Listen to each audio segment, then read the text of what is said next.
কারো মৃত্যুতে আমাদের এক নাম্বার করণীয় করেন ইন্না লিল্লাহি ওয়া ইন্না ইলাইহি রাজিউন, এটা পড়া। 2 নাম্বার করণীয় বুখারী শরীফের 1284 নাম্বার হাদিস থেকে একটা দোয়া শিখাবো, আজকে থেকে এটা পড়বেন।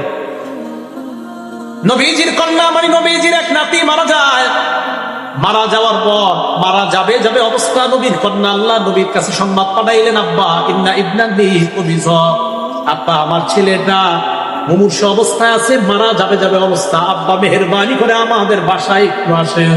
বুখারীর বর্ণনা। নবীজি জবাব পাঠায়া দিলেন, যাও আমার কন্যাকে সালাম দিবা, সালাম দিয়ে বলবা, পড়েন ইন্না লিল্লাহ, ইন্না টান দিয়ে না, বলেন ইন্না লিল্লাহ মা আখাযা ওয়া লাহু মা আ'তা। আবার ইন্না লিল্লাহ মা আখাযা, যেটা নিয়ে যায় এটাও আল্লাহর, বলেন যেটা রেখে দেয় এটাও আল্লাহ।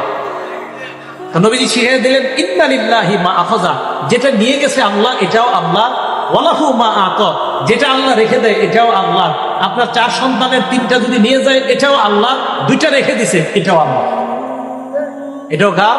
আল্লাহ। ওয়াকুল্লু শাইইন ইনদাহু বিআজালিন মুসাম্মা, আল্লাহর কাছে প্রত্যেকটা জিনিসের একটা নির্ধারিত সময় আছে, ওই সময় আসলে তোমার সন্তান চলে যাবে, এটা আল্লাহর ফয়সালা। তো নবীজি বললেন আমার মেয়েকে বলবা ফাল তাসবির ওয়াল তাহতাসিব, আমার মেয়ে যেন ধৈর্য ধারণ করে এবং সওয়াবের আশা।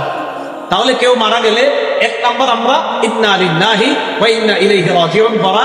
2 নাম্বার কেউ মারা গেলে আমরা বলা ইন্না লিল্লাহি মা আখাযা ওয়া লাহু মা আ'তা ওয়া কুল্লু শাইইন ইনদাহু বিআজালিন মুসাম্মা, যদি পারেন আর কি এটা পড়া। তাহলে 9 নম্বরে বর্জনীয় গুলা সব শেষ করি নাই তো। বর্জনীয় 1 নাম্বার ছিল আপনার তাজিয়া মিছিল করা, এই নজরানা পেশ করা, 2 নাম্বার মুরসিয়া, 3 নাম্বার ওই মাতম করা, 4 নাম্বারটা বলি নাই তো। 4 নাম্বার হলো আপনার ওই দিনকে কেন্দ্র করে কোনো মান্যত ইত্যাদি কি করে আল্লাহ জানে, এগুলা করে খিচুড়ি পাঠানো, এগুলো আপনার বাসায় পাঠাবে, আপনি খাবেন না। 5 নাম্বার ওই দিন এই মনে করে পানি পান করায় অন্যকে, যে হারে কারবালার প্রান্তরে নবীর নাতি এবং তার সাথীদেরকে পানি দেয় নাই, তাই এই দুঃখে শোকাহত হয়ে ওই দিন পিপাসার তোকে পানি পান করায়। কেন এখন আমারে গরম, আজকে এই যে এরা যারা আছে এদেরকে শপথ খাওয়ার আপনি ওই দিন কেন পান করান? ওই দিনকে কেন্দ্র করে পানি পান করানো, এটা ভাই এটা কুসংস্কার হয়ে যাবে, এটা ঠিক হবে না ওই দিনকে কেন্দ্র করা। 6 নাম্বার বাচ্চাদেরকে সন্তানদেরকে খালি পায়ে রাস্তায় ছেড়ে দেওয়া বরকতের আশায়, আল্লাহ জানে এটা কোত্থেকে আসছে।